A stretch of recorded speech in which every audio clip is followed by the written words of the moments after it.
Another guy who keeps track of the Cherokee fish and where they're constantly moving to is none other than our Bassmaster Elite Series Angler of the Year leader, David Mullins, the East Tennessee native, Mount Carmel, Tennessee. David, how are you doing? Thank you for joining us for the show. Good to get your insight about Cherokee. I'm doing good. We're actually with my buddy Rusty Creasy. We're actually in Arkansas right now, brushing in some duck blinds and working on some water pipes before I have to go down to Texas. Well, you're not only the guy to ask maybe what's going on at Cherokee, but you're the guy to ask what's going on in the world of bass fishing because you're on top of the Angler of the Year standings right now. Been a good season for you so far. Have you been completely pleased with how 2020 has gone for David Mullins with one event left? Yeah, I mean, having the lead of the AOY going into the last tournament, you got to be pretty pleased. You know, if it wasn't for one little hiccup at Eufaula losing that big fish that first day, and other than that, we would have had a pretty solid year. We still had a solid year, but yeah, I'm tickled and looking forward to the opportunity at Fork. And it's going to be a horse race. There's about 5 guys that can win it, and it's going to be fun to watch. And that's the way it should be for the last tournament of the year. That's what I was going to say. It's good to be the leader and Angler of the Year at all times of the season, but with one event left, the competition, there's only a couple people left that can threaten for the Angler of the Year hunt. And I don't know if you can see this, but we're watching Josh Rourke hooked up with another one here. He's a local to East Tennessee, and he's fishing a way that you guys normally do this time of the year, a way to be successful. Have you watched some of the Opens live coverage and been able to break down what he's doing, fishing that swim bait in about 20 to 40 feet of water for smallmouth? Yeah, Josh is actually the guy I fish with when I'm home in the winter. If we don't have any ducks, I'm actually fishing with him. So, and he reminded me of this last night. I don't want to toot my own horn, man, but I'm going to. I actually showed him how to do this technique, and I picked him to win it. Being locally, man, we're a pretty tight group of anglers as far as local fishermen.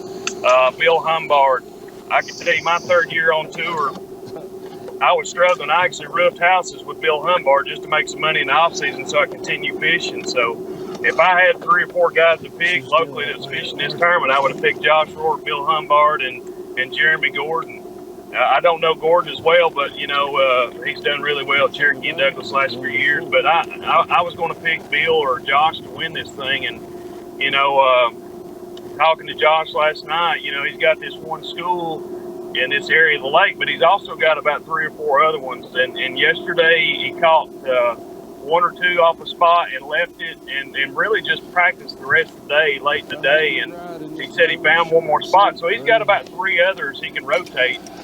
And if it wasn't for losing 1 fish the first day, I think he lost about a 3-pounder. He would probably be leading this deal, but he's going to be real hard to beat. And the thing that's hard to do on Cherokee for other anglers is catch up, because there's so many 2-pounders to 3.5-pounders in that lake. It's hard to get 18 to 19 pounds unless the conditions are right in the wintertime and the fish are feeding up. So if he continues that 13, 15-pound pace, he's going to be really hard to beat. And I've predicted about 13 pounds a day would win this thing, and he's going to be tough to beat. I know him and Matthew are fishing around the same area. This is called, if you're local, this is called Rocky Holler area. Matt's fishing a little bit more inside, and when you get more inside in there, you're going to start mixing it up with a little bit more largemouth and smallmouth. And the largemouth tend to live down the lake in these bays, in these huge bays. And Rocky Holler's a huge bay, and if you probably watch him fish, he's probably catching a mixed bag in there. Whereas you come more out through the main channel, Rourke's going to be catching more smallmouth, and I'm tickled to death to see him do well, and I know his parents, Porter and Denise, are doing, they're tickled to see him do well, and I guarantee you Porter's got 3 packs of Marlboro Reds, and he's out there pacing on the porch right now, watching it go down. So it's a cool deal to watch your friends do well. Yeah, and Rourke's going to be one that's going to make the Elite Series field happy if he does win this, or Bill Humbard or Jeremy Gordon. The 3 Tennessee anglers local to Cherokee didn't fish all the Opens, so if they win this event today, they'll obviously have the pride and the paycheck and the trophy, but the classic berth will go down the Angler of the Year list and add 1 more to that list. But for you, Your aspirations are right there in front of you. I mean, being on an Elite Series, being a professional angler, that's probably all you've ever wanted to do is win an Elite Series event, win the Classic, win Angler of the Year, and a couple of those things are in front of you, the chance to take home Angler of the Year. What would that mean to you at Lake Fork to be able to get it done, basically a week from Monday? Man, I've thought about it some. I keep getting asked that question. I'm not sure what it means because, for me, I didn't think I would be in this position, and I don't know what it means until if it did happen. And I just realized I have the opportunity to do something special, to win one of the most coveted prizes in bass fishing. But as far as I don't know what it would do or what it would mean, and it means a lot, obviously. And I realized I got the opportunity, but I have no idea until I'd be put in that situation. Well, and David, we've seen your career go from the first few years, you jumped out on tour, you were a former school teacher, and then you jumped out on tour and kind of feeling your way there. Out of 110 Elite Series pros, you're right there around 50th and middle of the pack, but having success and then having some struggles and whatnot. In the last 2 seasons, you've really found your groove, making the Classic, being able to fish at Guntersville, making the final day and being in the top 10 there, and then being able to back it up, make another Classic. At what point in your career, anglers seem to do that? They get into a groove, they kind of find out who they are. Frank Talley's one that's doing it this year, just sticking to what he knows and not trying too much. Was there a point for you that you started to do stuff a little bit different, or you just kind of, this is who I am and this is how I'm going to fish on the Elite Series no matter where we go? Yeah, I think it's a mixture of everything. It took me a long time before I made the Elites. The only places I fished was Cherokee and Douglas, so I didn't have a really good resume of other lakes. So it took me a while to learn other lakes and learn how fish act and position on those places. And it took me a while to get comfortable. And I noticed it about 3/4 of the way through this year that when I blast off a tournament now, it doesn't feel like I'm in a tournament. I've talked about that with several people, that I just feel real comfortable and feel like I'm going fishing. And that helps if you can start off in that relaxing mode. It helps. And when I used to fish locally, when we used to dominate like the tournaments around the house and win all the point championships around the house, I felt that way when I blasted off. I felt like, there's no pressure. We're just going fishing, and it for me that's the key for me at this point. So Cherokee's a little different. We'll change the topic from Angler of the Year to Cherokee, but explain to the viewers at home and to me, the water's about 8 to 10 feet higher right now than it normally is, according to Rourke. That's what he told me on the phone last night. And in the fall, you expect fish to be shallow. They're moving shallow. You're going to fish shallow. But Cherokee's a little bit different nature, where as the water cools off and the temperature gets cooler and you expect fish to go shallower, they're still in that 20 to 40 foot range because their ceiling, the roof, the water level is falling towards them as they start to move. So do they stay in that depth range from now and through winter, and they'll stay there till, the Demiki rig starts playing and whatnot?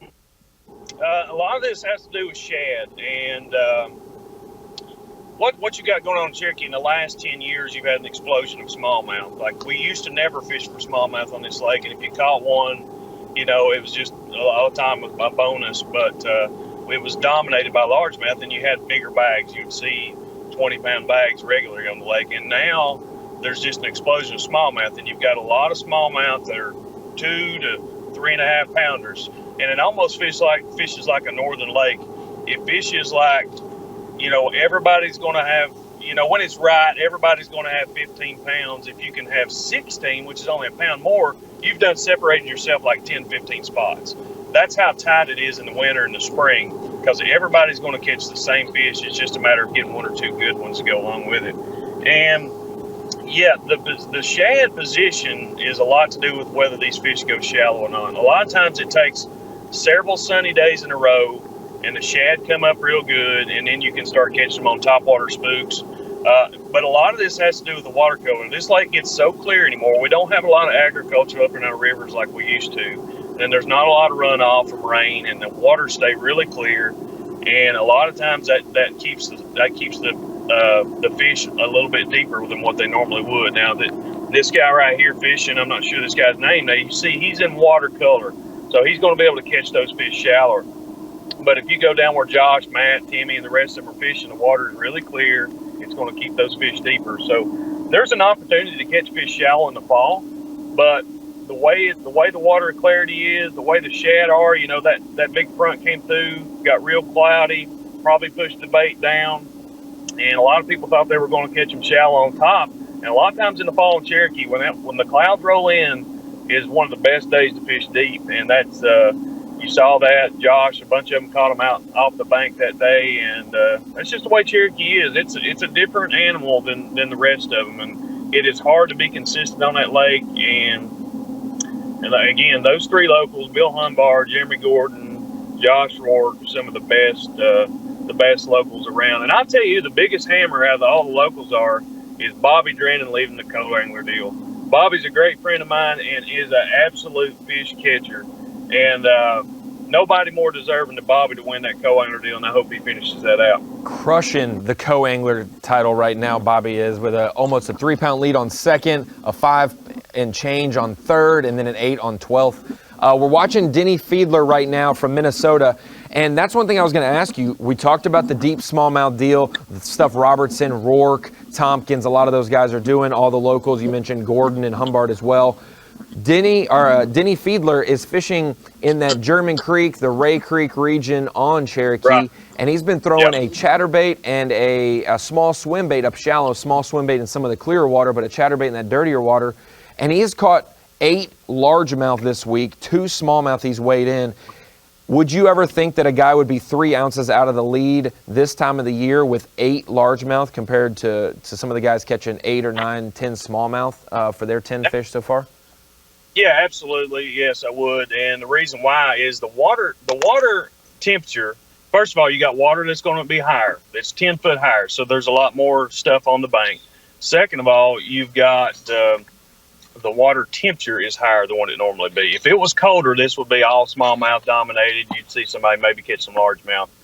But the thing about the largemouth deal is, if the smallmouth are biting, you cannot beat them over a multi-day event. If it's 3 days, it'd be really hard to beat. And usually what you'll see is, I don't know this guy, but let's say he'll catch 14, 15 on the first day, he'll catch 11 on the second day, and it just keeps going downhill.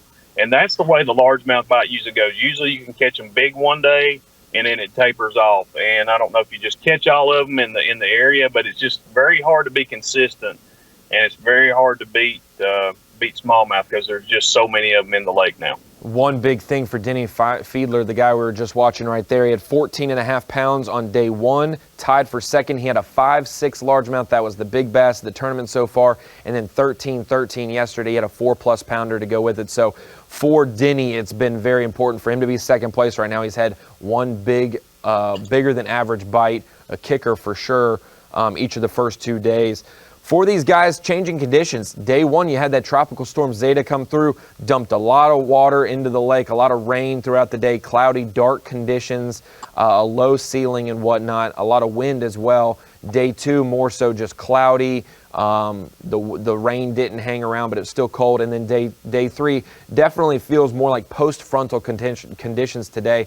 Clearer skies, colder temperatures to start the morning. I know it was 37 degrees in Arkansas when I left my house this morning. Cherokee, the same. It's very cold, and it's post-frontal. Is that going to help that 20 to 40-foot smallmouth deal or that dirtier water largemouth deal? Well, Fiedler, what he's got going for him right now that goes against the grain a little bit is the water's coming up, and you've got dirty water in that area. So more fish could be pushing back to him because the water is raising, but he's got watercolor and high bluebird skies, which is going to help that bite. And that bite might not happen until starting around noon, 1 o'clock. Yeah, I do like the bright bluebird day for deep smallmouth as well. And the thing about it is, what you'll probably see these guys catch them early. They'll catch them for the first 2 hours, and then you're going to go through a big lull of not getting many bites or getting one bite here or there, and then it'll pick up in the afternoon. And that's just historically, that's what Cherokee fish is like. Is it's usually through the middle of the day it gets really tough and really slow. And but you know, who can capitalize on that early bite like Josh has and like Timmy has is going to excel in this tournament.